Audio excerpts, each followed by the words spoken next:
I've told you countless times, haven't I? Stop playing around with this work-from-home nonsense. Are you unsatisfied with my salary? There's no way you are, right? Drunkenly, Bob, beer bottle in hand, glared at me with the sharp eyes of a mafia member.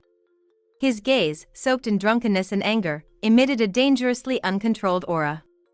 His face was flushed from alcohol, and his hair was wildly disheveled. It felt like he could explode into a rage at any moment of defiance from me, but I disregarded that and boldly stated, "You're saying all this without knowing anything. Bob, we can't turn back now, can we?"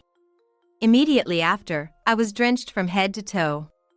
There stood Bob, flipping the beer bottle upside down. I realized in an instant that he had poured beer over my head. "The one who can't turn back is you, Mary. If you're gonna defy me, I'm fine with divorcing. Say sorry to me. After that, go make dinner. Don't you dare slack on housework like a slave." Truth be told, I was shocked to be doused in beer, but I couldn't help but smile because it was certain that Bob was going to hell. It was all part of my plan, Bob. I had been preparing for this day. Right after Bob drenched me with beer, a male voice came through the computer screen I had left open. "Is that all you have to say?" The screen showed a video call window with a man's face displayed. His expression was filled with anger, ready to explode at any moment. As Bob tried to sit on the sofa, he panicked at the familiar voice and rushed back to check the computer screen, turning pale. "Father?" The face on the computer screen was my father. Bob trembled slightly at the unexpected appearance of my father. Clearly shaken, Bob asked me, "What's this about? Why are you connected with your father?" His drunkenness seemed to fade in an instant, but he was too surprised to speak further. Bob started pacing around nervously, looking for a spot out of my father's line of sight. Then, silently waiting for my response, I decided to tell him the truth. I was just having a remote meeting. My father owns a business. Since Bob won't allow me to work outside, I've been helping with my father's work from home. Recently, I've been given more responsibilities and sometimes go to the office when Bob is not around. At that moment, I was in the middle of a remote meeting with my father. "You could have said that earlier." Bob was still unsettled and snapped at me, making sure my father couldn't hear. "I've told him over and over, I'm working remotely, so I need you to be quiet," but it seems like he didn't listen at all. "I said it, didn't I? I'm working, so I need you to be quiet." Bob retorted with, "I didn't hear you," and started grumbling, "Why is your father here? You've made him witness this annoying situation. That's why I was against work from home in the first place." "Is that all you have to say, Bob?" Once again questioned from the computer screen, Bob snapped back in front of the computer as if pulled by a string. Reluctantly, he sat down properly in front of the computer. "Father, I'm sorry for worrying you. It's just a minor marital spat. So please, don't take it too seriously. It's really just a fight between spouses. We usually get along well, right, Mary?" Bob awkwardly started making excuses to my father. The last words were directed at me, seeking agreement, but I pretended not to hear. My father listened to Bob's words in silence for a while, then let out a deep sigh and said, "So, you think it's just a marital spat to treat your wife like a slave and even pour beer on her?" At that, Bob bit his lower lip hard. My father had seen everything, including the moment Bob demanded I kneel and treated me like a slave before pouring beer on me. Unable to come up with an excuse, Bob was left speechless. Bob froze as if turned to ice. Such was the terrifying expression on his father's face. Bob couldn't stand up to his father. It was because when he was laid off from his previous job, my father had helped him out. Thanks to my father's assistance, Bob was able to recover and start a new path, but now he was in front of my father, negating all of that. For Bob, this could not be a worse situation. "I've heard about your work ethic. You were highly regarded by your boss and admired by everyone in the company, weren't you?" My father started speaking with a disappointed expression to the silent Bob. His tone was gentle, yet his gaze towards Bob held deep sorrow. Bob is now working for one of my father's subsidiary companies. When his previous company went through significant downsizing due to poor performance, Bob, unfortunately, became one of those laid off. Seeing Bob desperately job hunting, it was my father who reached out to help him. By a stroke of luck, one of the subsidiaries was expanding and needed more staff, so Bob was able to join the company through my father's influence. At that time, Bob was enthusiastic, like, "I want to repay my father-in-law," and worked diligently, impressing his superiors. I believe there was no falsehood in his demeanor back then. That's why my father's shock must have been immense. My father supported, helped, and believed in Bob, but the Bob he sees now lacks the purity he once had. The evaluation at the company hasn't changed. I pride myself on being among the top performers, and I haven't forgotten my gratitude towards you, Father. Pleased with the praise, Bob lifted his face and answered proudly. Seeing this, my father let out a deep sigh. I truly trusted you, Bob. I thought of you as a son-in-law to be proud of. I even thought that someday I could entrust the company to you. Really? You would consider me for succession? I'll work hard to meet your expectations, Bob exclaimed joyfully. He misunderstood the current situation, confidently assuming he still had my father's trust. Bob's words were filled with confidence, and his face lit up with a smile. However, he failed to realize how his words and attitude were further irritating my father. My father's expression became even sterner. Bob still didn't grasp the gravity of his actions. Despite his father's growing dissatisfaction and disappointment right in front of him, Bob missed it entirely. Bob believed his words were pleasing to his father, but in reality, they only amplified his father's anger. Enough! You've hurt my precious daughter with that attitude. As a father, do you understand how I feel? Suddenly, my father raised his voice, and Bob was startled. He bowed his head again and apologized in a small voice. I'm sorry. I've been betrayed by you. Unable to say anything back to the increasingly heated father, Bob could only profusely apologize. I'm sorry, I really am sorry. I regret making you angry, Father. However, such words were not enough to calm my father's anger. Announcing, I'm heading over now, he abruptly ended the remote connection. As the screen went dark, Bob, avoiding taking responsibility for his actions, began to take his anger out on me. I tried to meet his gaze, waiting for his anger to subside, but quickly realized it wasn't going to be easy. What's the meaning of this? It's cowardly to let your father hear our marital spat. That's because you didn't listen when I said I was in the middle of a remote meeting, right? Besides, you call this just a marital spat? That's why I've been saying you should quit this work-from-home stuff. It never leads to anything good. If you had just listened to me, none of this would have happened.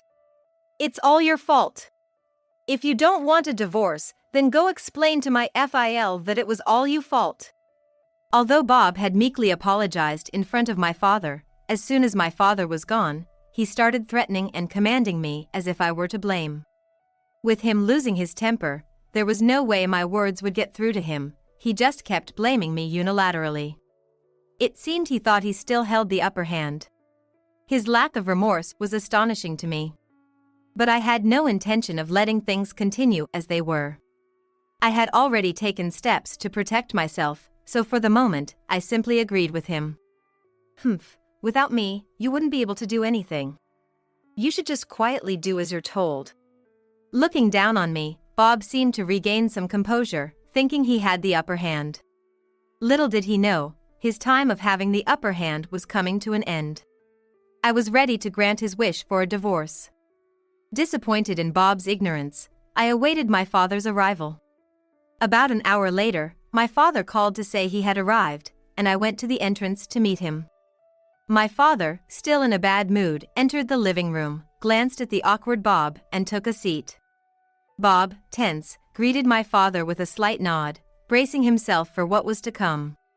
Amidst the heavy atmosphere, I made tea without hesitation and placed it in front of my father. So, what were you thinking? Doing such a thing to my daughter, you can't still say it's just a marital spat, right? After taking a sip of tea, my father questioned Bob again, his voice laden with anger. Bob, cornered, glared at me without letting my father notice. He seemed to be silently pressuring me to defend him. I checked my phone, placed it on the table, and sat down opposite my father alongside Bob. And with just a "I'm sorry," I apologized to my father. Bob, sitting next to me, must have thought I was about to start making excuses. He couldn't hide his complacency, a smile creeping across his face. "First off, Father's got it all wrong. Please, listen to what Mary has to say first," he prompted me, his tone distant and condescending as if this were someone else's problem. "First, I want you to take a look at this." Ignoring Bob, I handed my father an envelope I had prepared earlier. My father, as instructed, accepted it and began to open it, taking out its contents. With a furrowed brow, he started to carefully review each document and photo enclosed. Bob, curious about what I had handed over since I hadn't told him anything. He tried to peek but couldn't see from across the table and made eye contact with me, hoping for clues.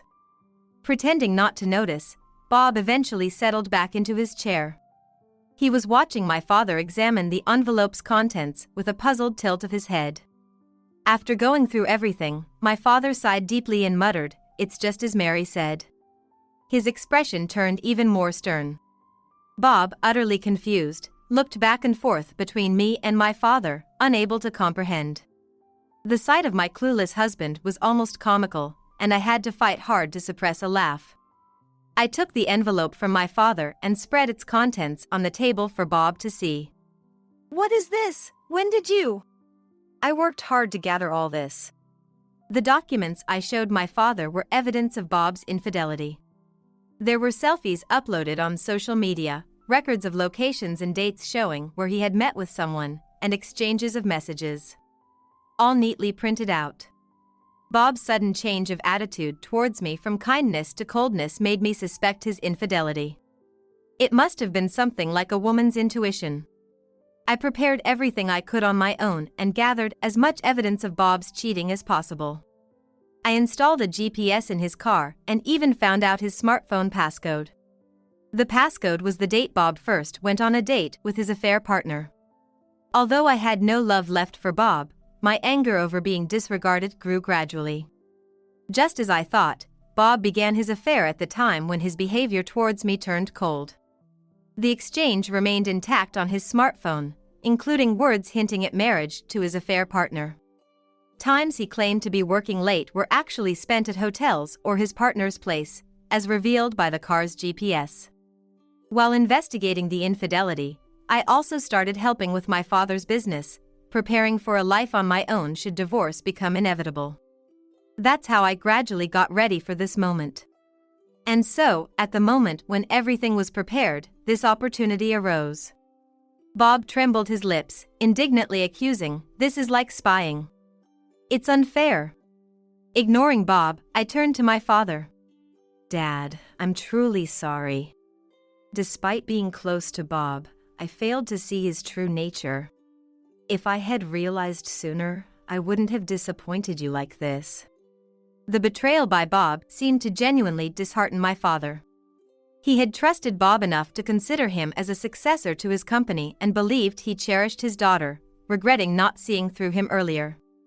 Initially, I had thought Bob to be kind and sincere. Whether he changed over time or was always that way, I couldn't tell anymore. But that didn't matter now. "Wait, don't jump to conclusions. I'm telling you it's a misunderstanding," Bob interjected, sensing the tense atmosphere as my father's expression darkened. Having been mentioned as a potential successor to the company, he must have been desperate not to lose his current position. "It's too late now, please let's divorce." "Why? Why? Between the mistreatment and the affair, do we need more reasons? You've betrayed both me and my father, deceiving us. Isn't divorce justified? Or do you still think I have feelings for you?" I had been discussing Bob with my father for a while. I was facing the mistreatment and the infidelity. So, my father was somewhat aware of Bob's actions. However, Bob had a good public facade and a record of hard work and positive evaluation at the company, making it hard for my father to believe. Until conclusive evidence was presented, my father even wanted to keep trusting Bob. Yet today, witnessing Bob's true nature as he drenched me with beer, my father saw everything. Realizing everything, my father expressed his regret to me, saying, "I'm sorry I didn't believe you right away." Then, my father turned his gaze back to Bob. "To think you've also been unfaithful. How much more can you disappoint me?" Confronted by my father's glare, Bob immediately began to apologize. "She was young and beautiful, I was tempted, I'm sorry. But surely Mary shares some of the blame?" Bob's appalling statement left me too exasperated to respond. "Claims she's working from home, but she's just playing around and neglecting household chores, which irritates me. Plus, she says she's busy with work and ends up neglecting me." My father was somewhat astounded by his childish excuses. "In matters between spouses, it's not for me to decide, but for Mary. Mary, what do you want to do?" When Bob was coldly dismissed by my father, he turned to me in desperation. "Mary, I'm truly sorry. The affair was just a fling. I'll cut it off right away. You're the only one for me, please forgive me," Bob pleaded. His excuses changed repeatedly, claiming he was deceived by the affair partner or even coerced into the relationship. He insisted it was all the affair partner's fault and that he was blameless. However, knowing everything, my father and I were beyond disillusioned with my husband, unable to find words to respond to his relentless justifications. I silently listened to Bob talk on his own for a while, but it was just the same things repeated over and over. "Are you satisfied now?" I picked up my smartphone, which I had left on speaker, and asked the person on the other end to come in. A few minutes later, a young woman entered the room. She was looking nervous and avoiding eye contact until she saw Bob and looked up. "Kayla? Why are you here?" The moment Bob saw the woman, he was startled and stood up. She was, indeed, Bob's affair partner, Kayla. Bob hadn't expected Kayla to show up here and started to vent his frustration on her with her unexpected appearance. "What are you doing here? Why are you here?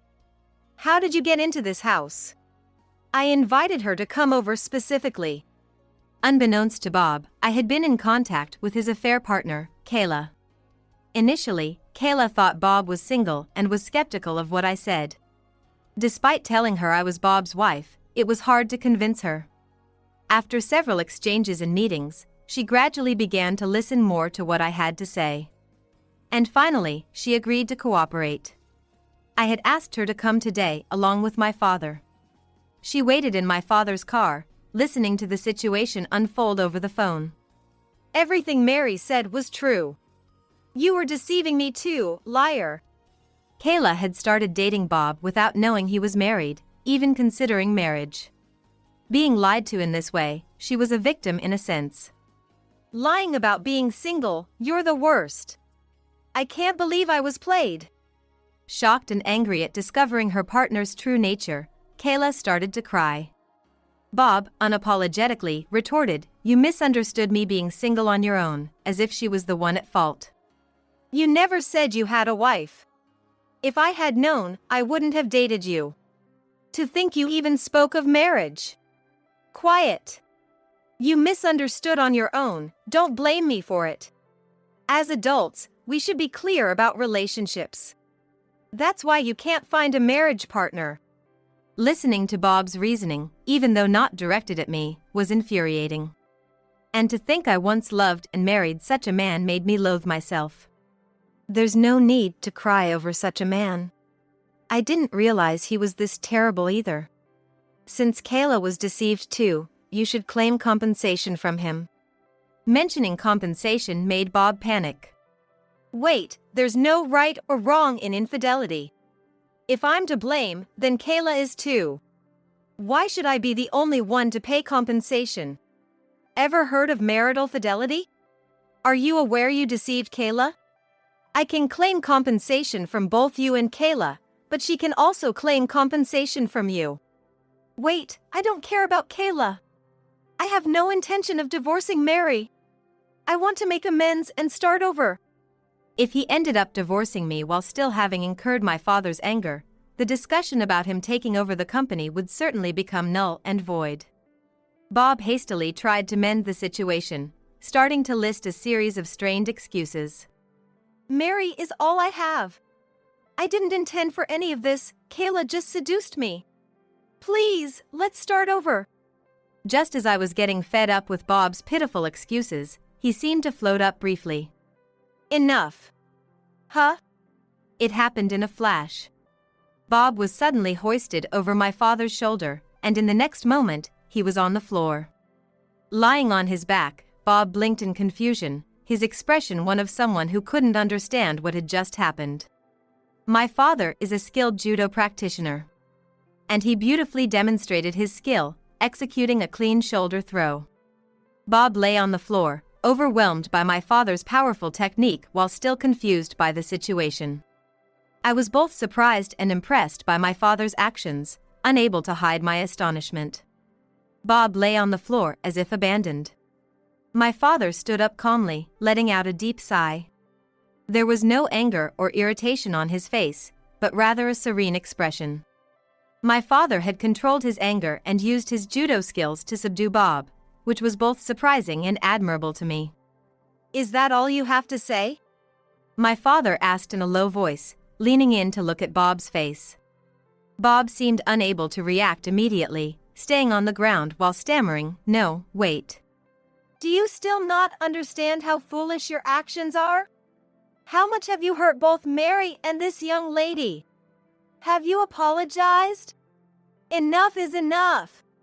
Upon hearing this, Bob quickly got up. His face showed confusion and bewilderment, yet there was still a glimmer of hope in his eyes. "Yes, I fully understand now. I was wrong, and I truly regret my actions. Please forgive me, I promise to change." Bob, having jumped up, started apologizing. Even in such a situation, he was still trying to ingratiate himself with my father. It seemed almost futile to say anything more to Bob. With a sense of resignation, I presented the divorce paper I had prepared in front of Bob. "Then, please sign this. I'll leave the rest to the lawyer. You'll be paying the compensation, just so you know." "But that's the one thing." Bob looked up at me with a pleading gaze, but I met his eyes with a cold stare. Defeated, Bob then turned to Kayla, seeking help. "Kayla, you won't abandon me, right? Have you forgotten all the good I've done for you? Fine, if I divorce Mary, I'll marry you." "A favor? You must be mistaken. I can't marry someone like you. Get over yourself. I might be the offender in regards to your wife, but I'm a victim of your lies. You'll be making amends for that." Rejected by Kayla with cold words and a glare, Bob fell silent. After that, my divorce from Bob was finalized. Despite his insistence on not wanting a divorce, with the help of a lawyer, I managed to end the marriage under favorable terms. Rumors of Bob's affair with Kayla had spread, leading him to resign out of shame. Previously praised for his work and character, his reputation plummeted after his infidelity came to light, changing how colleagues viewed him. Afterwards, he managed to get a job at another company, but his arrogant attitude caused trouble, leading to his inability to perform adequately and eventually being deemed surplus to requirements. Bob, focused solely on himself, didn't take the opportunity to reflect, likely to repeat the same mistakes. I was informed that Kayla, too, felt uncomfortable staying at the company and decided to resign. Since she was also deceived and had been cooperative in various ways, I decided not to claim compensation from her. Later, Kayla and her parents came to apologize. Feeling sorry for her, my father offered a position at a subsidiary as a new employment opportunity, where she seems determined to make a fresh start. Both she and her parents repeatedly appreciated. I've moved on from working remotely to officially assisting in my father's company. Actually going into the office has expanded the range of tasks I can do, making work enjoyable. I plan to enjoy single life for a while. This new life represents an opportunity for self-discovery and growth. I might be able to achieve both financial and emotional independence, finding my own happiness. The new job might restore my confidence and present new challenges. Meanwhile, enjoying singlehood will allow me to introspect and discover what I truly desire. The path ahead is uncertain, but I'm looking forward to exploring new possibilities with optimism. You should forgive me for stealing some money. After all, we're family. That was my husband's justification when he was taking money from my purse. However, when he was initially caught, he didn't say anything as severe. Instead, he sincerely apologized and paid me back. I ended up being lenient, but it was later revealed that he had also been stealing from our son. When I found out, I resolved to disclose his wrongdoings to our son and mother-in-law who lived with us. There's no need to be considerate any longer to a man who causes trouble not only to me, but also to our son. I've kept quiet so far, but the truth is that my husband. In a fit of anger, I exposed Greg's misconducts. My name is Mary Miller. I'm 46, working part-time and a housewife at home. I married Greg 20 years ago. He's a serious company employee, and I think he's a good husband. Now we're living as a family of 4, including our 17-year-old son Mark, and my mother-in-law, Mrs. Deborah. Lately, Mark has been cold more often, perhaps because of his rebellious phase. But Mark is a kind boy at heart and is currently working hard studying for college admission. I believe this rebellious phase will pass in time, so it's a matter of enduring till then. Mrs. Deborah recently lost her husband due to an illness. She originally lived with her husband, but after his death, we thought it would be hard for the elderly Mrs. Deborah to continue living alone, so she moved in with us. However, having lost her beloved husband, Mrs. Deborah has been down for a while. She's usually mild-mannered and laughs a lot, so her current state was worrisome. I tried to be as gentle as I could with Mrs. Deborah, in an attempt to alleviate her emotional burden. Despite these issues, we were a normal family living reasonably happy days. However, happiness proved to be a fragile thing, capable of collapsing without warning. One day, I went shopping, and when I tried to pay, I realized 3 $10 bills were missing. I had withdrawn it from the ATM the previous day and had definitely put it in my purse. The purse was securely closed in my bag, and it was unlikely that the bills would slip out and fall on the road. Could it be that someone took it? A nasty suspicion crossed my mind, but there was no solid evidence. The loss was only $30, so I decided not to pursue it further and observe the situation. However, the next morning, more money was missing. This time $50 was gone. It was definitely in my purse when I checked last night. The purse had been in the house all night, and there were no signs of a thief. Unpleasant as the thought was, I could only assume someone in the family took it. I decided to consult Greg about it. When I explained the situation in detail, Greg, looking evasive, said, "Actually, I know who the culprit is. It's Mark. He was rummaging through your bag when he woke up in the middle of the night to go to the bathroom. Maybe he thinks it's okay to do this much to his parents because he's in his rebellious phase." I couldn't believe it. No matter how rebellious, Mark wouldn't resort to stealing money. Greg's shifting gaze was also concerning. So, I proposed this. "All right, I'll talk to Mark myself. I think he might be more willing to talk to me since we don't spend much time together." Greg readily agreed to this. It wasn't that I believed what Greg said. Rather, his nervousness made me suspicious. I thought it might be best to clarify the perpetrator. I bought a small surveillance camera and installed it in an inconspicuous place.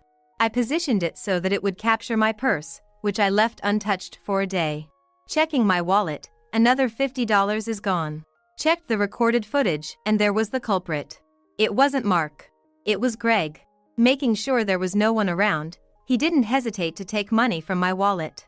Seeing this, I felt intense anger. Stealing money is bad enough, but trying to frame my son was something I couldn't forgive.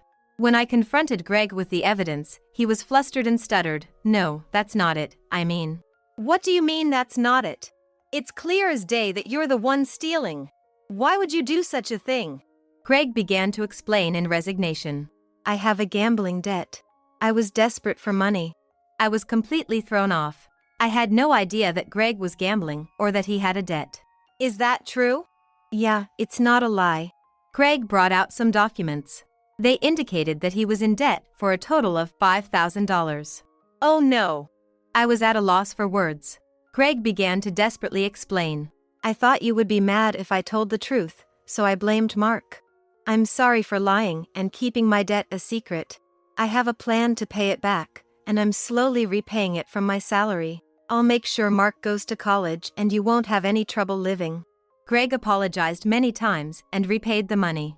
Since he seemed genuinely remorseful, I decided to forgive him. All right, I'll trust you this one time.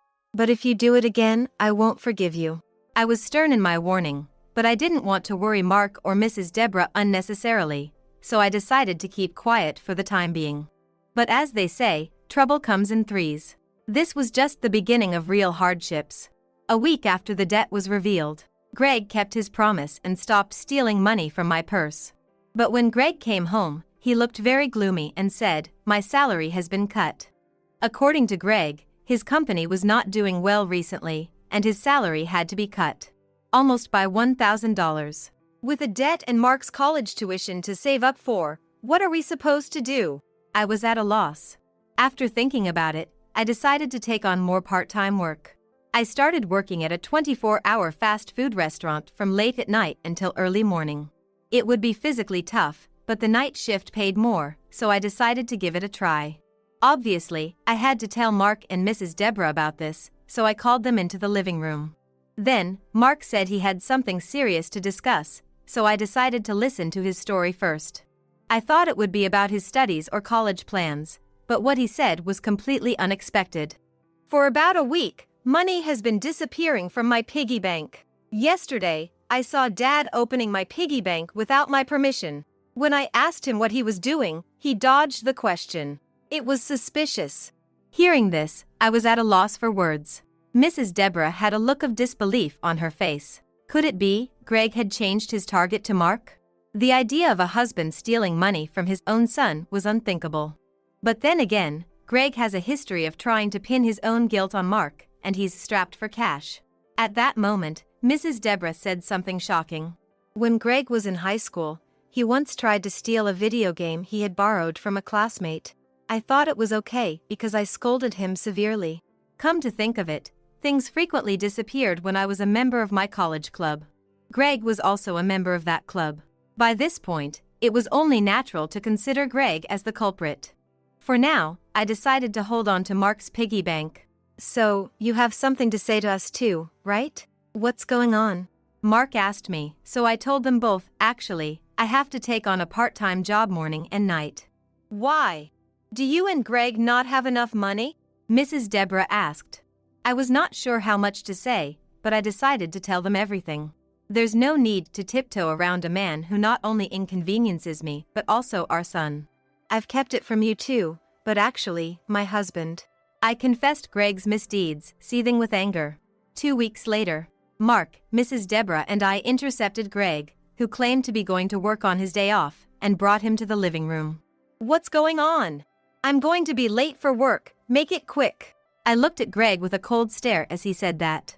You're lying about going to work on your day off, aren't you? You've really quit your job. Greg's face turned pale instantly. What are you talking about? There's no way I quit my job. How many lies do you have to tell to be satisfied? I called your company and asked them directly, there's no mistake. When I yelled at him like that, Greg froze, his body trembling. You supposedly resigned for personal reasons. But the truth is you were stealing money from your coworkers' wallets and quit because you were about to get caught, right? Greg stared in disbelief, seemingly shocked that I knew even this. I had called one of Greg's former colleagues who reluctantly told me.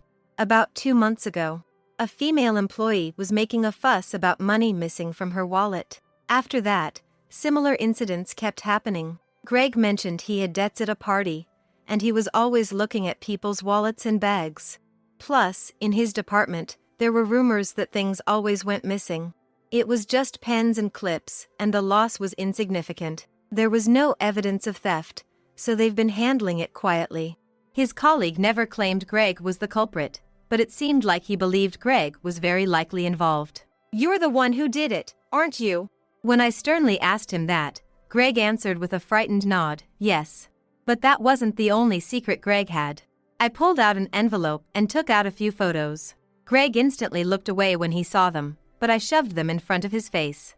The photos showed Greg and a beautiful woman holding hands and walking. This clearly looks like an affair, doesn't it? I hired a private investigator to look into it. Be ready to pay child support. As I glared at Greg, he frantically started babbling about his affair. I met her randomly on the street. I fell in love with her before I knew it. She told me she truly loves me too. I was even angrier now, so I decided to deliver another blow to Greg. Greg, do you know your mistress's real name? Of course, it's Emily Davis, right? To Greg, who was wondering why I asked that, I revealed the truth. Sorry. That's a pseudonym. Her real name is Jessica Turner. She has a criminal record for fraud. No, that's a lie. There's no way Emily would commit fraud. Greg remained adamantly in denial, so I searched Jessica Turner on my smartphone and showed him an online article.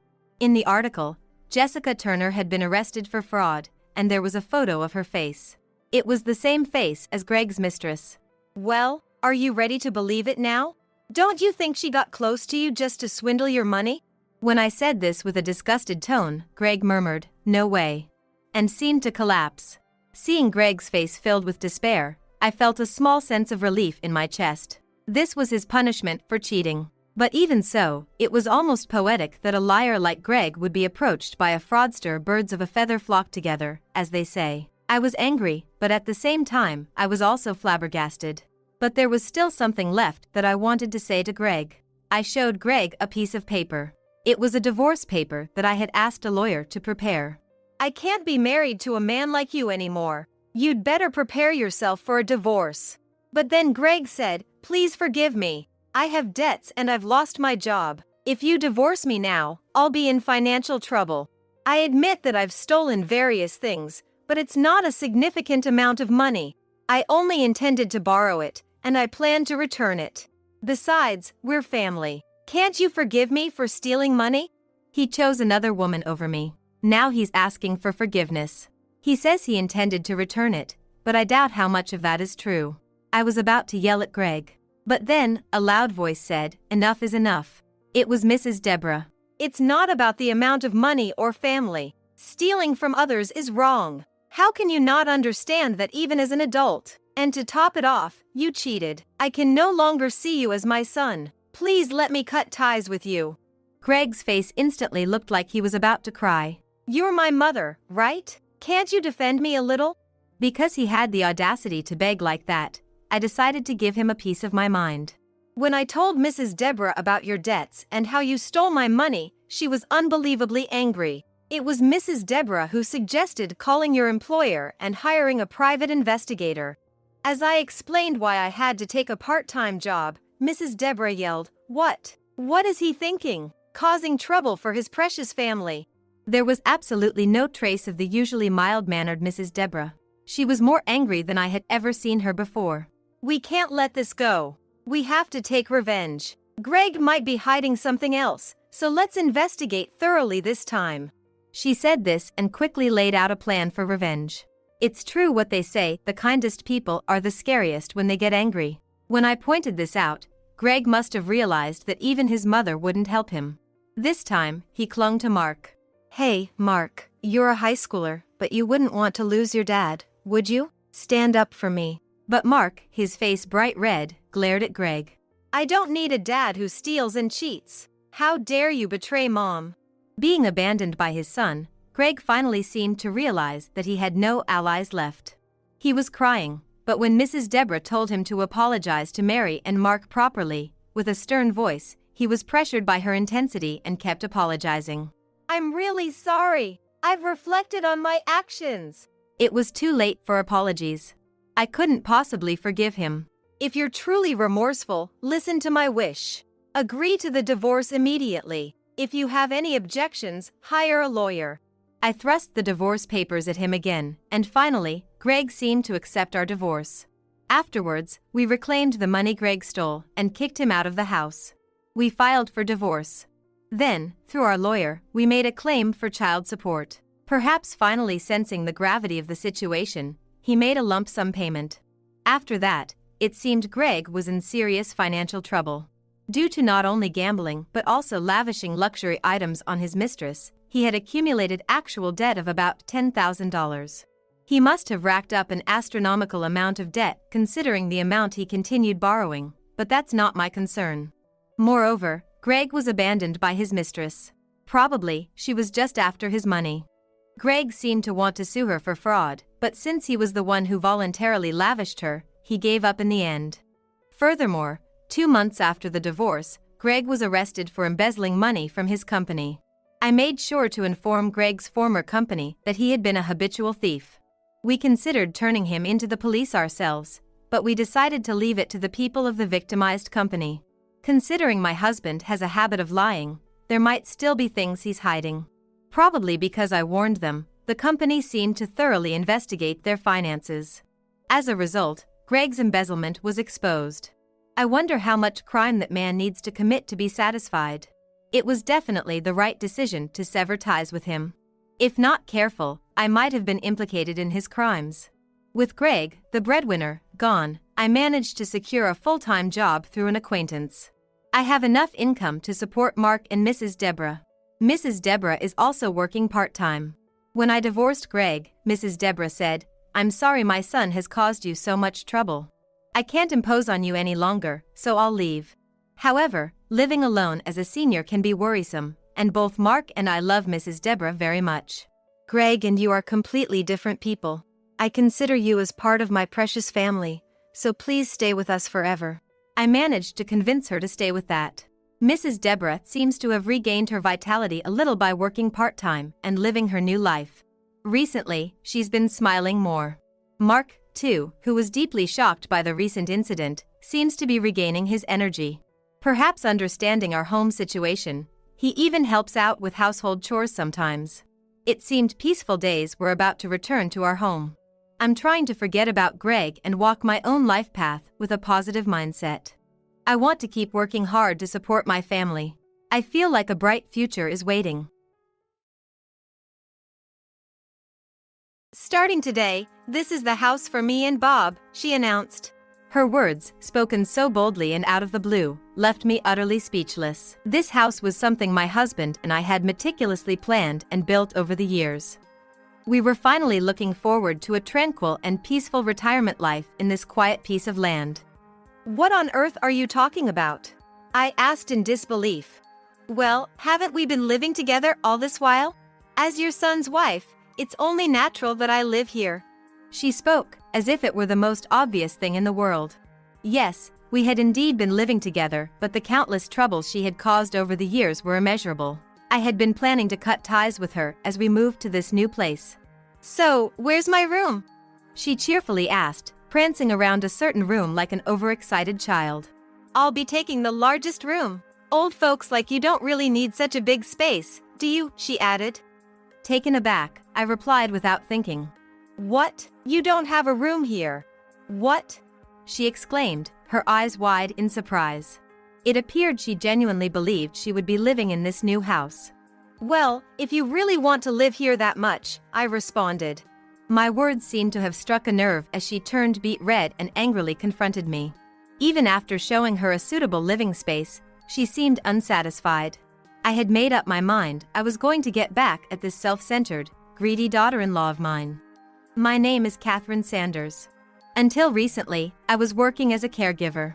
After retiring in my 60s, my husband, who also retired around the same time, and I have been enjoying our peaceful days together.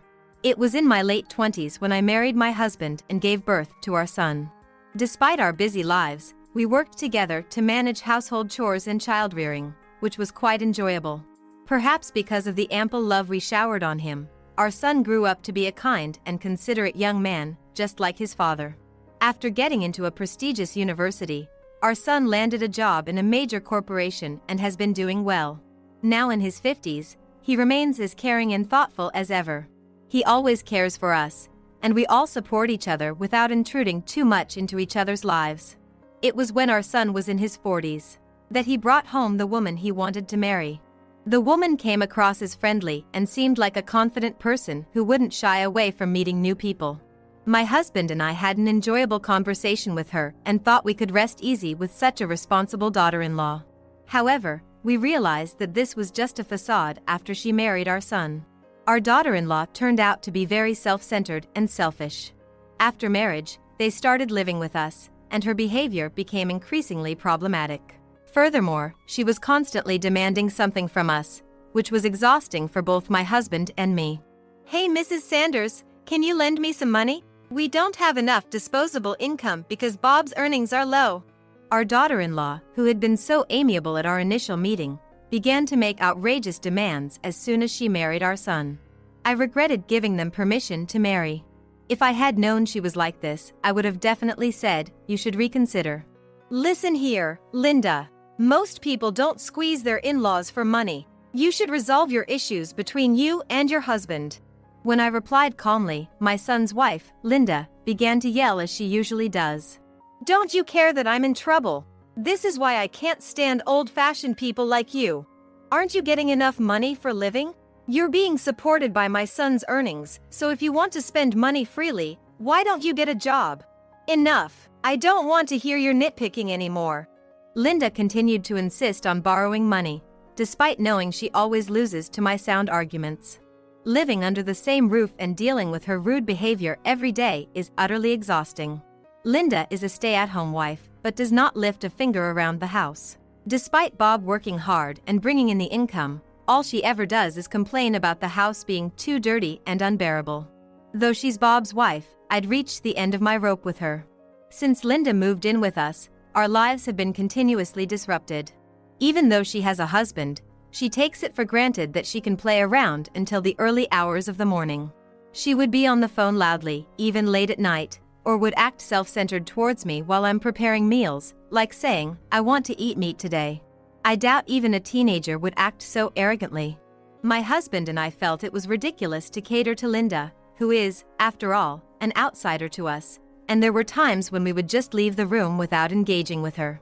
We saw no need to bend over backwards for such a disrespectful person. However, Linda seemed displeased with our attitude, and there were instances where she would throw tantrums in anger. She has a troublesome nature, acting out and causing havoc when things don't go her way. It seemed that even Bob was worn out dealing with such a wife. "Mom, Dad, I'm sorry. If I'd known she was like this, we wouldn't have moved in together." One evening, in Linda's absence, as she was out enjoying another night of partying, Bob apologized to us. Bob felt incredibly guilty for causing trouble to us due to the cohabitation, more than his own hardship. His kind-hearted nature probably prevents him from kicking her out, despite everything. Bob's considerate nature is a virtue, but he doesn't need to be so involved with someone who hurts him and treats him unfairly. "We understand you're the one who's having the hardest time, Bob. But you're the one who needs to decide how to deal with Linda from here on out," my husband said, with a mix of kindness and sternness. Bob nodded in response. "Don't worry, I've got it under consideration." With that little push from my husband, it seemed like he had made up his mind about something. Unaware that she was being treated as a problem in this house, Linda was out partying again that night. "Is it true you guys are building a new house?" she asked us out of the blue one day. We're currently living in a house that's about 70 years old. My husband and I had been planning for years to use our savings to build a new house when we retire. When we first met, I mentioned it, but it seemed like Linda didn't really listen, as she reacted as if hearing it for the first time. In reality, the construction is nearly complete, and we're even packing for the move, but we felt no obligation to tell Linda. "Yeah, so what?" I responded curtly. Upon hearing my reply, Linda began to pound on the table in protest. "Why are you building a house for yourselves when you won't be around for much longer? You should build a house for Bob and me. We might even have a child in the future, and we don't have our own house yet. Isn't it only fair that you provide at least the down payment?" Her demands were unbelievable. It's true that sometimes parents provide the down payment when their child buys a house. But I hadn't heard anything about Bob and Linda planning to buy a house. And both Bob and Linda are already in their 50s. I had heard they had no intention of having children and they were both okay with it, so I was surprised to hear her use that as a bargaining chip. "You said you weren't planning on having kids." And whether or not you have children, you and Bob are fundamentally the ones who should bear the cost of building a house. Do you think all parents should provide the down payment? At my words, Linda's face turned beet red. It seems that Linda is angry because she was told the truth. It's so unfair that you get to live in a new house while we don't. After throwing out that inexplicable parting shot, Linda stormed upstairs. I'm the one who's furious, being asked for money when they have no plans to buy a house. All Linda wants is to find a way to extract money from us. I'm sure she doesn't have the slightest intention to use the money she gained for her life with Bob. Both my husband and I had grown weary of dealing with selfish Linda. We decided that, once we moved to our new home, we'd finally sever all ties with her. A few weeks later, our new house was completed and we, along with my husband, started to prepare for our new life by sending over our belongings. Because we were already physically drained, we had the movers and Bob assist us, and steadily progress was made. We had finally managed to get the home we had dreamed of living in for years, just for my husband and I. The realization that we had achieved this in our golden years filled us with a deep sense of satisfaction. However, our tranquility was shattered when an unexpected visitor appeared. It was Linda. "Congrats on your new home," she said. We were surprised to see her there. Even Bob was taken aback. We hadn't told Linda about our new location, nor about our moving plans. We assumed she must have followed us here when we left home, her actions leaving us with an unsettling feeling. Moreover, Linda had brought a large suitcase and a duffel bag with her, apparently lugging all of it all the way here. We soon understood why. "Starting today, this is mine and Bob's house too," she exclaimed. I was shocked by Linda's audacious statement. This was the home my husband and I had planned and built for years, where we intended to spend our twilight years in peace. But it seemed like Linda was planning on living here. "What are you talking about?" I asked. "Well, we've been living together up until now, right? So, it's only natural for me, as your son's wife, to live here too, right?" Linda said it as if it's the most natural thing in the world. Why, after all the trouble she's caused us over the years, did she think she could just impose on us like this? The annoyances Linda has caused are too many to count, and we were planning to cut ties with her during this move. "So, where's my room?" As she rudely barged into our new house and wandered around, both my husband and I found our expressions becoming more stern. Upon arriving in one of the rooms, Linda exclaimed excitedly like a child, "I want this biggest room. Old folks like you don't need this much space." To this, I responded reflexively, "Huh? You don't have a room here? Huh?" Linda was taken aback. She seemed to genuinely believe she could move into our newly built house. Her arrogance made me infuriated. "Well, if you want to live here so badly, how about this spot?" I pointed to the storage space under the stairs. It was full of vacuum cleaners and various household supplies, but it had just enough space for one person. Linda blinked her eyes wide open and laughed off the suggestion as a joke. "Stop kidding around. There's no way I could live there." "Oh, you don't like it? Then come with me." I took Linda outside and pointed to the shed at the corner of the yard. "I think that would be a perfect fit for you. In fact, it's more than you deserve." At my words, Linda's face turned beet red and she charged at me.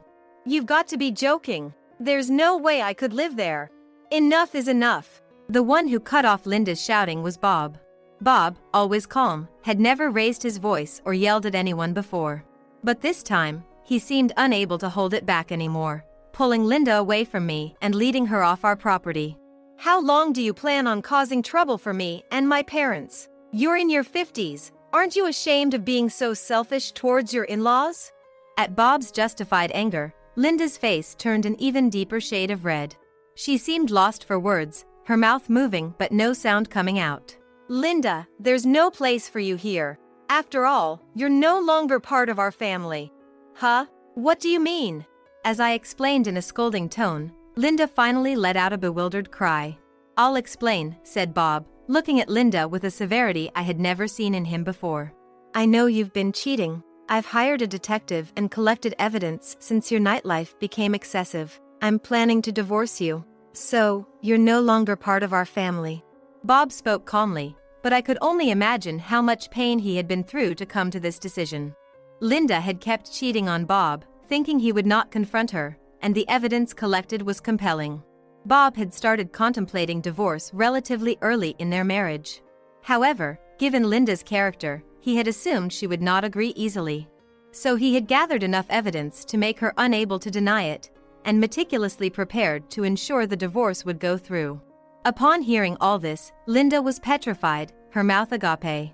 "I've told your parents about this too. My parents planned to tear down the house you used to live in. There's no place for you here anymore." "What am I supposed to do when you drop something like that on me all of a sudden?" she exclaimed. "As an adult, you should think for yourself. Anyway, make sure you never come near our house again. Although I presume you won't have any time to spare," was the reply. Linda, who was coldly disowned by our family, remained immobile, slumped on the porch. Bob forcibly sent her away because leaving her here would cause trouble, but I didn't feel the slightest bit sorry for her. After moving to an apartment closer to his workplace, Bob initiated a divorce through a lawyer. Because of the solid proof of infidelity, there was no way Linda could escape. My husband and I proceeded to arrange for the demolition of our original family home. It seemed that Linda had plans to move into the original family home, but the demolition had begun and she was now without a place to live. We've already cut ties with Linda, and she's about to divorce Bob and become a total stranger again. Yet, her audacity to try to stick around in our house is unbelievable. She probably didn't care if others were inconvenienced as long as she benefited. However, even her own parents wouldn't forgive her for such behavior. She had tearfully turned to her parents for help, but they already knew the situation from Bob and turned her away, telling her not to rely on them only in times of trouble. Later, we received an apology directly from Linda's parents. From their worn-out expressions, we could tell they had been having trouble with her for a long time. With nowhere to turn and no savings to hire a lawyer, Linda had no choice but to accept the divorce. Bob, finally divorced, looked visibly relieved, as if a burden had been lifted from his shoulders. "Linda's not working, so she's likely to have a tough time from here on out. I am so glad that I managed to divorce her." After his divorce from Linda, he no longer needed to worry about living expenses or savings and was able to focus even more on his work. My husband and I were not informed at the time, but apparently Linda was dipping into the savings account. Her extravagant spending was a concern that he might bankrupt himself. Now it seems he's living quite freely, which, as parents, is a relief. Just when we thought we could live peacefully, something happened. Linda visited our new house. When we looked at the window, we were surprised to see Linda there. She had aged significantly since the time she was married to Bob. Her hair was a mess, her skin lacked elasticity, and her clothes were shabby. Even though she should have gotten some shared property during the divorce, she might be struggling with life so much that it's still not enough. When we opened the door, there was Linda, repeatedly apologizing. Whether she was sincerely apologizing or not, either way, not a shred of sympathy was aroused in us. "What do you want?" "I am so sorry for everything.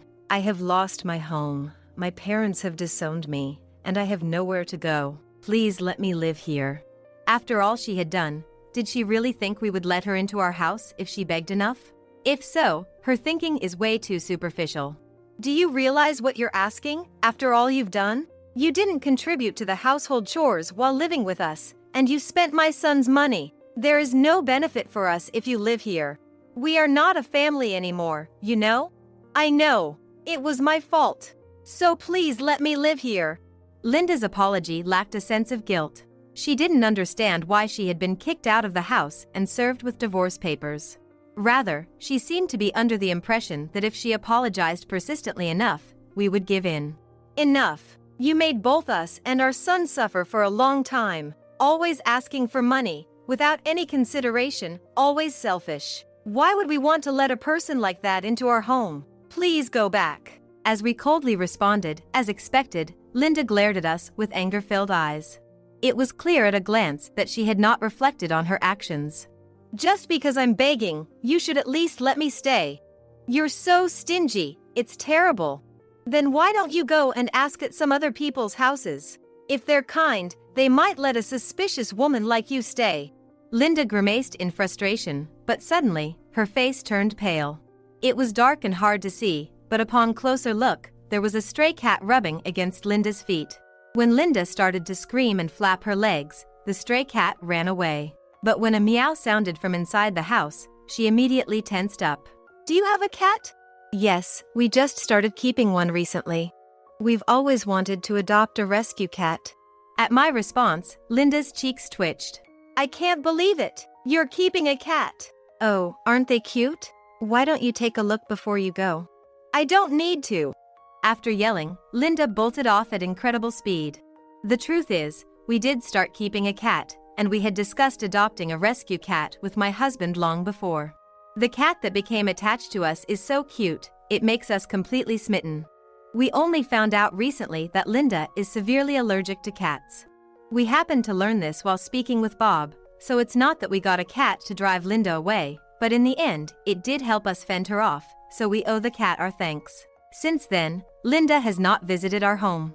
After that, Linda seemed to have barged into Bob's apartment while searching for a place to live. But she was ruthlessly called out by the police and was swiftly taken away, so she was unable to enter his apartment. Since then, we haven't seen Linda. But we heard through the grapevine that she was seen walking around a town in a distant place. Linda had no choice but to start working for her future life, and it seems she is now living out of state. However, for Linda, who has lived off men and hardly worked before, even a part-time job seems to be tough.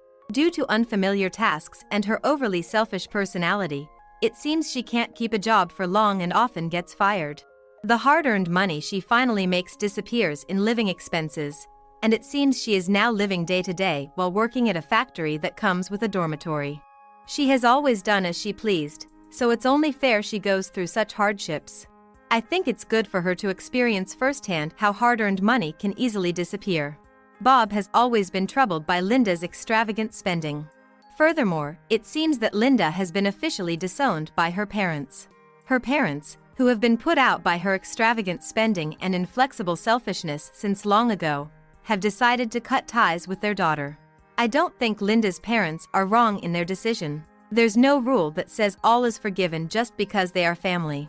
My husband and I are living happily in our new home with our new family member, the cat. The time we spend playing with the cat while feeling smitten is so enjoyable and peaceful, it's irreplaceable. Of course, we also meet Bob occasionally, and going out for meals or hearing about his recent events is also a pleasure.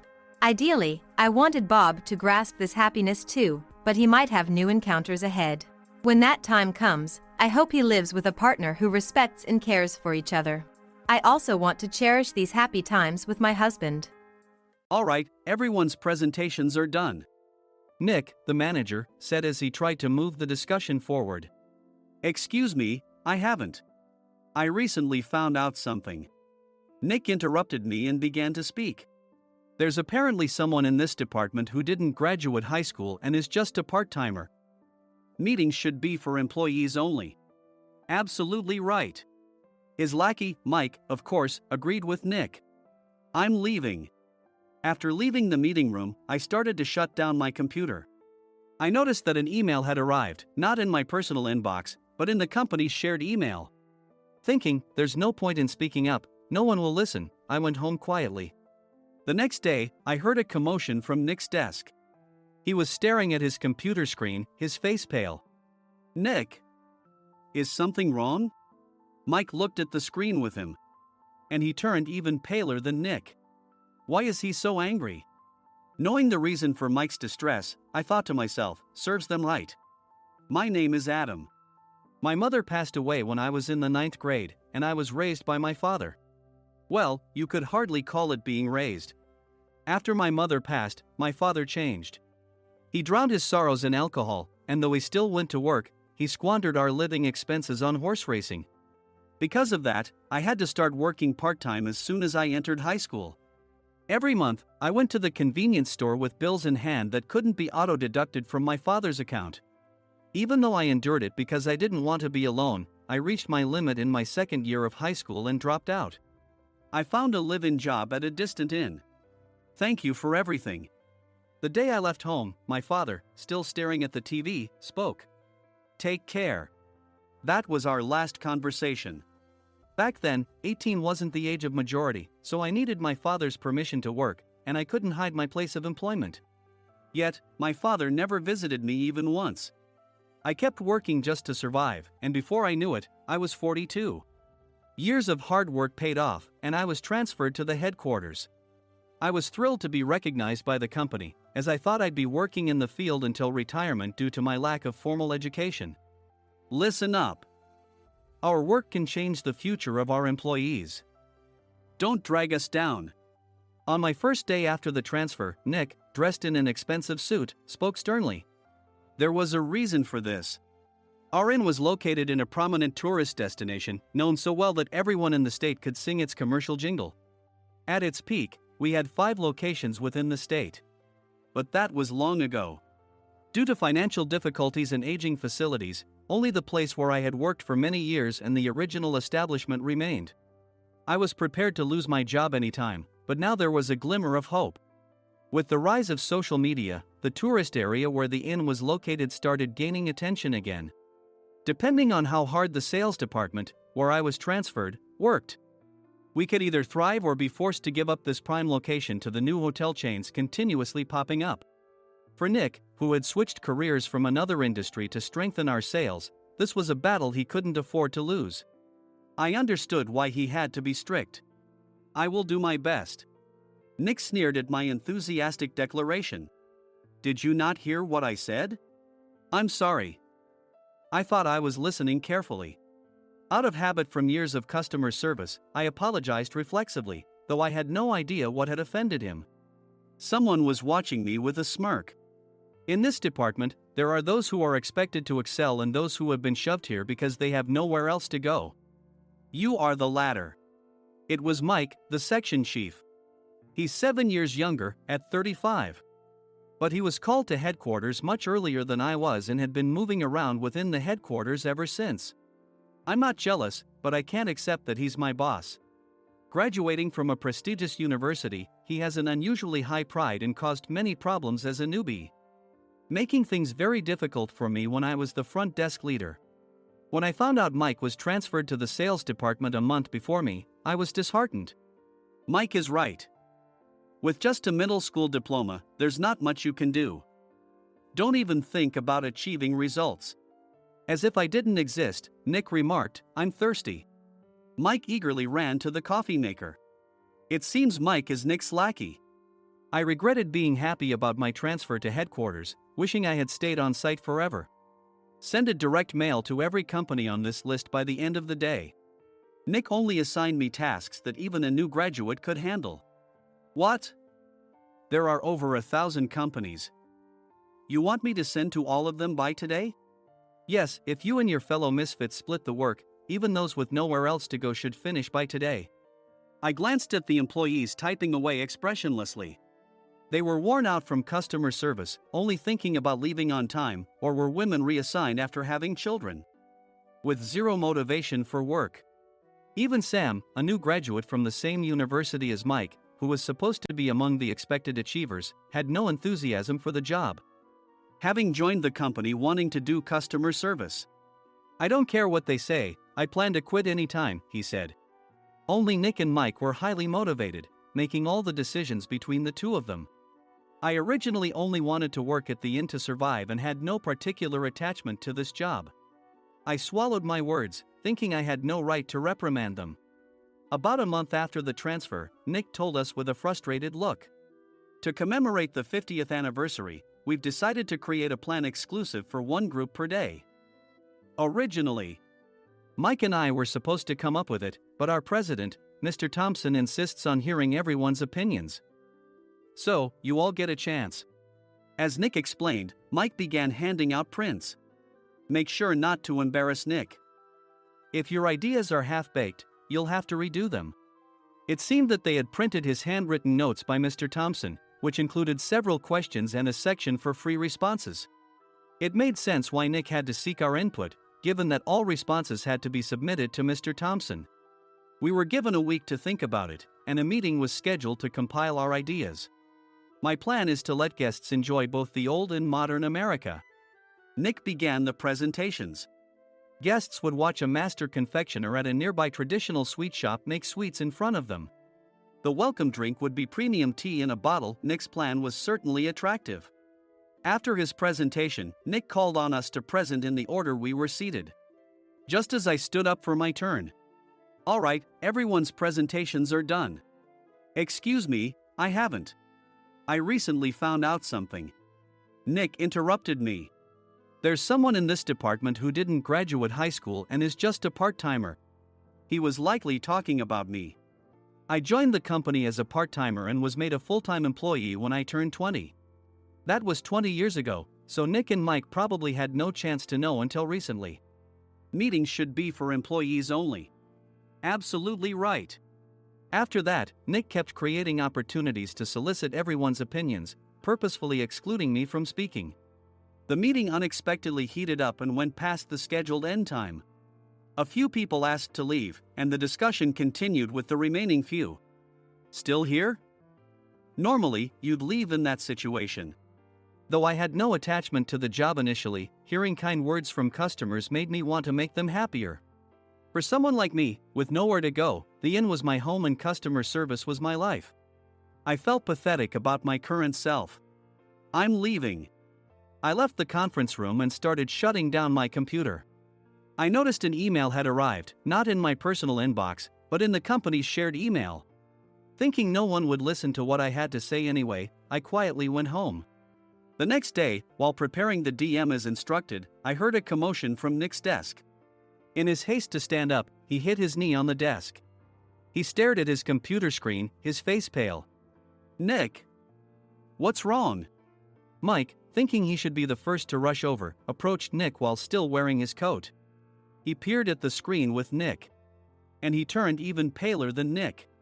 Why is he so angry? Who is responsible for this company? Nick, more irritated than ever, asked, and Mike answered without checking. Probably Sam. Sam wasn't there because he was attending a morning training session for new hires. Nick gave up on getting angry and returned his gaze to the screen.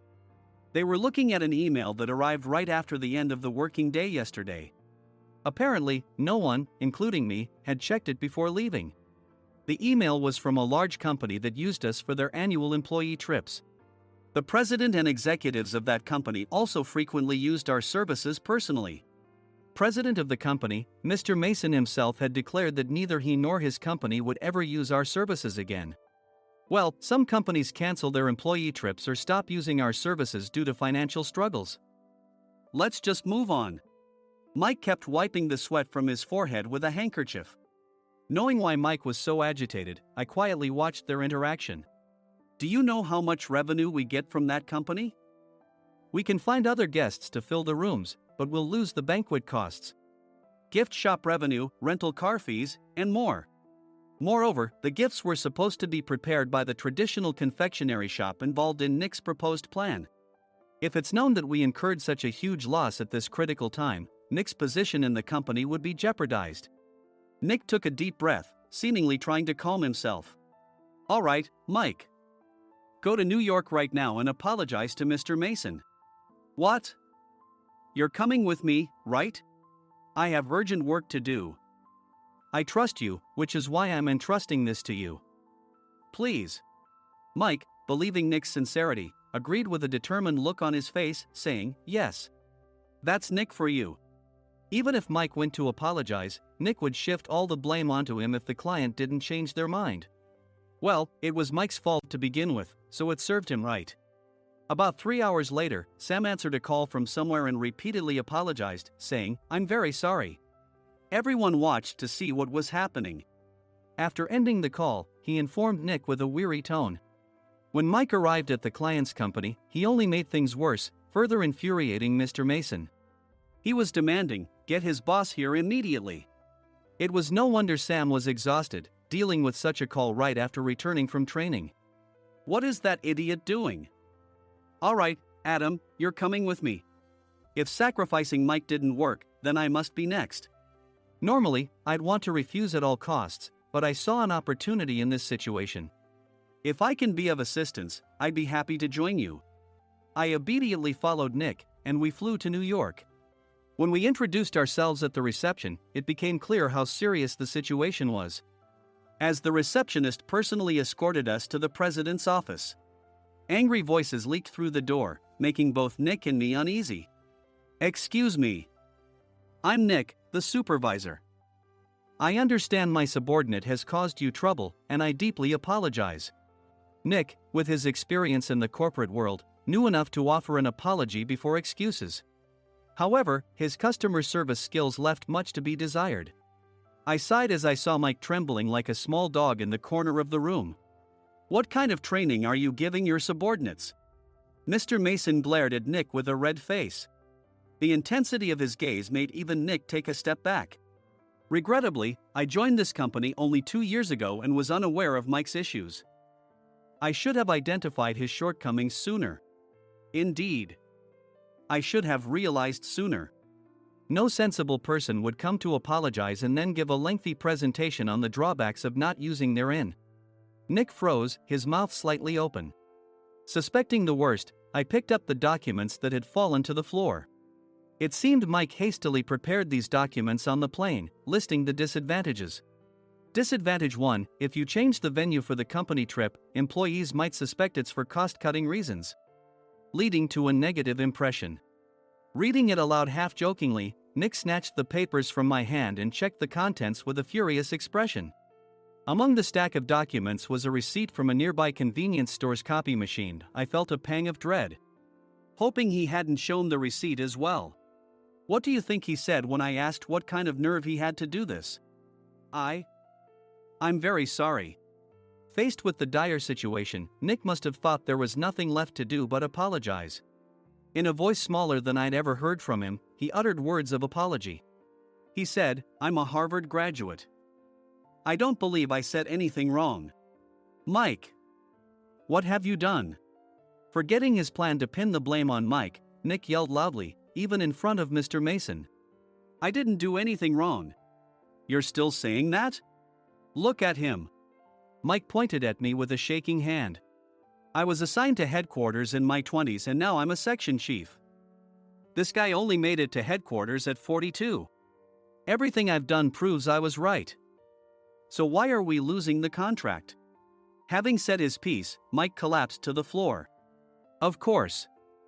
You were sent there because you had nowhere else to go." Mike never expected to hear such words from someone he looked down upon. He lunged at me, and Nick hurriedly stepped in to stop him. "Mr. Thompson told me Mike is a quick thinker, and to take good care of him." There's no way he was pushed aside. "Don't make things worse here. He didn't say quick thinker, he said only quick-witted, didn't he?" I don't remember that part." I recalled the many troubles Mike caused when he was a newbie. When Mike was on the front line, his pride was so high that he never apologized to customers. Customer service, especially in our job, doesn't work alone. It brings both good and bad situations. If the front staff or housekeepers made mistakes, or the cleaning company didn't properly clean a room, one had to apologize to the customers regardless of personal fault. Mike, in such situations, would never apologize, insisting he wasn't at fault. This often angered customers, and as the front desk leader, I frequently had to apologize on his behalf. He caused complaints and disrupted operations, which is why he was quickly moved to headquarters. In departments where he didn't interact directly with customers, his quick thinking was beneficial and things went well. But it seemed his flaws were starting to show. Corporate reservations are supposed to be entered into the system by the sales representative. But a quick check yesterday revealed that more than 10 items were missing from the client's reservation. The handover document clearly stated what needed to be prepared. Why didn't you enter it into the system? Why do we have to give them special treatment? Filling rooms near the banquet hall, setting up all the food in advance. Specifying the brand of wine, they're too demanding. No wonder he always angered customers, I thought, feeling a headache coming on. Grouping them in rooms near the banquet hall is for our benefit too. It makes it easier for the staff to set up beds and serve breakfast since everyone's schedule is synchronized. As for the other requests, Mr. Mason suggested them to lighten our load. I didn't know that. Nick finally seemed to realize that Mike was the one who had angered the client. What did you say to them? I just told them we wouldn't give them special treatment anymore. We shouldn't waste effort on things that don't bring in money. I was utterly exasperated at his lack of understanding of customer service. Of course, we shouldn't comply with unreasonable demands. But carrying over successful practices from past stays makes customers feel remembered and enhances their experience.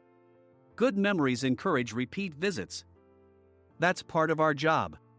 I looked down at Mike, who was sitting on the floor. In our job, nothing is a waste. Mr. Thompson likely moved you to the sales department, hoping you'd finally understand this. How do you think he feels now that you failed to meet his expectations? Mike, tears in his eyes, fled the president's office. I was amazed he still hadn't apologized. You have it tough, Adam. It's okay, we're all employees of the same company. I deeply apologize for this disrespectful incident. Especially after all the care you've shown us. If it weren't for you, Adam, I really would have stopped staying here. When I heard you were moving to the sales department, I was willing to reconsider if you handled it. Seeing us talk so amicably, Nick's face contorted. Do you two know each other? Adam's service is excellent. I always requested him specifically. Normally, we don't accept specific staff requests, but we made an exception for Mr. Mason, adjusting my shifts accordingly. He had personally stayed at our hotel just before my transfer, and during casual conversation, I mentioned, I'm moving to the sales department soon. If I hadn't told him then, things could have been much worse. Please continue to take care of us. I look forward to it. On the return flight, Nick awkwardly offered me a can of beer. It's still working hours. Of course, I had no intention of forgiving him for a single beer. Nick might try to pin everything on Mike and avoid any consequences. While pondering this, a startling fact came to light. Nick, the tea bottles for the plan have arrived. I handed Nick a bottle labeled with our inn's name. They look good. What are you talking about? These are plastic bottles. I had assumed we would use the trendy, high-end bottling tea. But what arrived were ordinary plastic bottles of tea with customized labels. The only unique aspect was the label, which had the inn's name, making it look customized. Upon further investigation, I discovered that a substantial amount of money was set to be paid to the tea company. It was priced like bottling tea. Does this plastic bottle really cost $100 each? The tea inside is specially blended for us. The extra cost is for that. Wouldn't it be better to use another tea company? Or is there a specific reason we must use this one? As Nick continued to make excuses, I showed him a printed email. I informed the tea company's president, Mr. Mitchell, that we discovered irregular payments and he confessed. He said you two were high school classmates and planned to split the extra money. That idiot. Why did he confess? That's not important. You should worry about yourself, this could turn into a police matter. Opening the bottle cap, I suggested. How about calming down with this tea? It supposedly has a relaxing effect. Nick drank the tea frantically. In the following days, decisions were made about their fates. Mike was reassigned to the General Affairs Department, with no chance of transfer or promotion, as per Mr. Thompson's orders. As for Nick, since the payment to the tea company hadn't yet been made, he narrowly avoided legal trouble. Instead, he was encouraged to leave the company, and to avoid further complications, Nick submitted his resignation. Rumor has it that connections between HR departments have made it difficult for him to find new employment. Even though it was good to have those two gone, something unexpected happened in the sales department. Everyone became motivated and united in refining the 50th anniversary plan. In the end, my plan was adopted. We collaborated with the Tourist Information Center to provide personalized guides. The plan, tailored to the number of guests, was truly special for the 50th anniversary. Hey, is Adam's family coming to stay? I immediately booked that special plan for my family. Sam noticed it on the reservation list and quickly picked up on it. Yes, I'm inviting my father. That's great. I might invite my parents too. I lacked the courage to face my father just as Adam. But here, with the confidence Mr. Mason praised, I felt ready. The 50th anniversary plan was a perfect opportunity to reconnect with my father. I hoped to bring back the days when we could laugh together as we once did.